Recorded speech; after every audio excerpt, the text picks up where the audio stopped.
A baby named Samuel. A woman named Hannah really wanted to have a baby.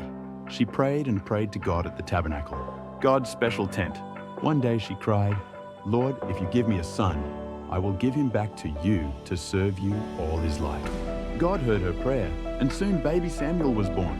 Hannah kept her promise and brought Samuel to the priest Eli, so Samuel could live and serve in the tabernacle. Even as a child, Samuel loved God and listened to him. "Samuel, Samuel!" One night, Samuel was lying down when he heard a voice call. "Samuel, Samuel!" He ran to Eli and said, "Did you call me?" But Eli said, "No, I didn't."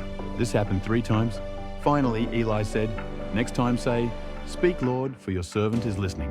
So Samuel did, and God spoke to him. It was the beginning of Samuel becoming a prophet, someone who gives messages from God. Israel needs a king. The Israelites were being attacked by enemies called the Philistines. They wanted someone strong to lead them, so they said to Samuel, "We want a king like other nations." Samuel was sad. God was supposed to be their king, but God said, "Let them have a king, but warn them what it will be like." So Samuel anointed a tall young man named Saul as the first king of Israel. King Saul, good start, bad choices.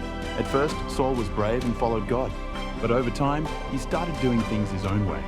He didn't wait for Samuel, and he disobeyed God's commands.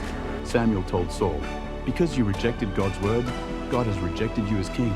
Now God would choose a new king. David the shepherd boy. God told Samuel to go to a town called Bethlehem to find a new king. There he met a young shepherd boy named David, the youngest of 8 brothers. God said, "People look at the outside, but I look at the heart." David is my choice. Samuel anointed David with oil, and God's Spirit came upon him.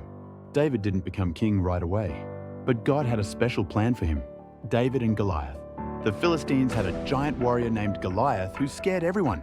He shouted, "Send someone to fight me!" But no one was brave enough except little David, with just a sling and 1 stone. David ran toward Goliath and shouted, "You come with a sword, but I come in the name of the Lord." He threw the stone, thwack, and Goliath fell to the ground. David became a hero. King Saul gets jealous.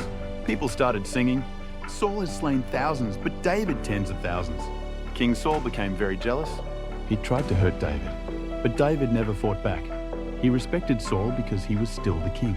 David hid in caves and forests, and God kept protecting him. Saul's sad ending. In the end, King Saul kept disobeying God.